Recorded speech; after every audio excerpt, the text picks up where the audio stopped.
last sort of question, if you can call it a question, it's just generally about Rex and myself, and we have answered these in varieties of ways over time on drives. But it's a question. It's basically just our guiding background. How did we get into guiding?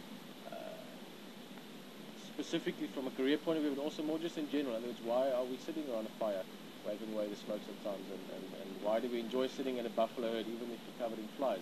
And it's a magic moment for us. So just a little bit of background, Rexon. I know bits and pieces, but it'd be interesting just to get a sort of a summary. How did you end up sitting here? Yeah, really, that's very interesting. I mean, for our audience, it's my in rural areas where my father or my parents, both of them, even my grandfathers, they were farmers. You know, for myself to track and know all these skills, it started from goats, you know, taking head of goats. Suddenly because of the boys, you know, very inquisitive on playing footballs and so on, you eventually lose the head of goats. So you have to track it wherever they be, you know. And you know that... Otherwise they have to eat that plant when you get back. Yes, you know, if you don't bring the head was a punishment by that time. They won't sponsor you, they won't do anything. Yeah. So it's how actually I ended knowing much about trekking. After that, when I grow up, I have a promotion to go and look after the head of the cattle. It happens. You start with goats, huh? Start with goats, so yeah. You don't start cattle when you're young. No, start from the goat, you know. And you know how to milk, you know, because goat is so easy. You can hold it and milk it so easy. When you grow up, they'll put you on a level that know that if some of the cattle are not relaxed, you have to make your own plan. How can you really milk them, you know? And you have to teach them. They're used to you. All of that is how actually I learned all my skills. And I started working down from south. I mean, Londolozi is where I've been trained. But basically, Rexon, so you go from goats to cattle, yes. Then you can start tracking lions. You can track lions, buffalo, and so on. And after that, between, the age of taking cattle, because you have to be in group, sure you really take care of yourself, because your parents won't really give you that much. You know, you have to stay strong, and the way is how they train boys from the community level. So, yeah, you track lion. If it happens sometimes, Peter, if you're taking care of goat, certain lion comes or leopard kill one of cows or so on like that. What you do, you have to make sure you set up your own trap. To kill that. If not, you have to have spear by that time. More strong. So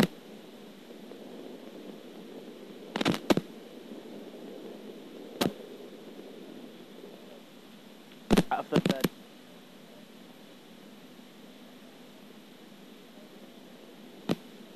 yes.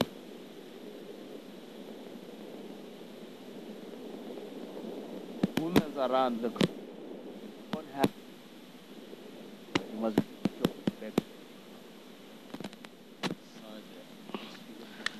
yeah. Sorry to interrupt that way, but if you can hear us, then if you can't hear us.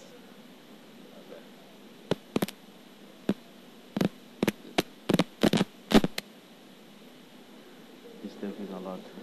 Yeah, but it's fun.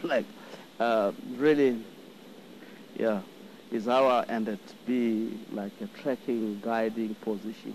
Work very. I'll become a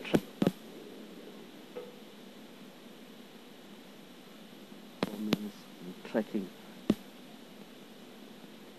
and become a guide. Sitting around the fire here. Yeah. Yeah. That was my school. I never attended school. Gray or diploma. My diploma just was out into the bush, Yeah. and my university is the bush here. It's something that you taught. It's a long story to mention that you have to be elders around the community. It's how I ended to here, Peter. Yeah. And just out of interest, do you, I know you're very involved with the community and so on outside, but do you still sometimes teach some of the younger boys and things a little bit about tracking in the bush and so on? Do they come and ask you questions and you tell them some stories? Yeah, that will happen. As you know that we have built a school.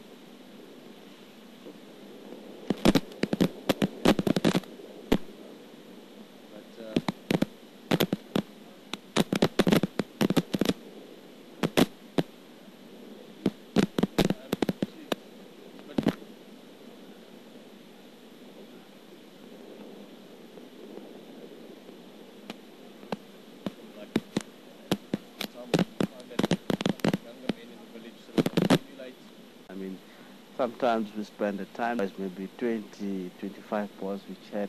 Why don't you study guidance? Then you have to teach people. I said, no, this is how actually things have to happen. I also gifted in nature. It's in my nature. You know, I like boys. I like everyone to come together. As you know, the school that I'm building, it will be more about people, HIV/AIDS, children that might be, yeah. Interesting also to know that you know, young people are still outdoors and cities are open. So it's nice to know that there are young people that want to sit around the fire one day. Yeah, still. Good, well, right, a little bit of the sound here. I think in some ways maybe I didn't have a similar background to Rexon, but in some ways also quite similar. I grew up obviously in Namibia, as many of you might know, and the great advantage of being a very large country. My father's But everything is working, like as you can hear, all this having interference. And thank you very much for everyone that sent us questions. We're looking forward in future if we sit around the fire for more questions to come. Peter, it's a very good time around the fire. Thanks, Rex. Also, Marco. I'm gonna say goodbye from here so people can hear me. Yeah. Because this one isn't working.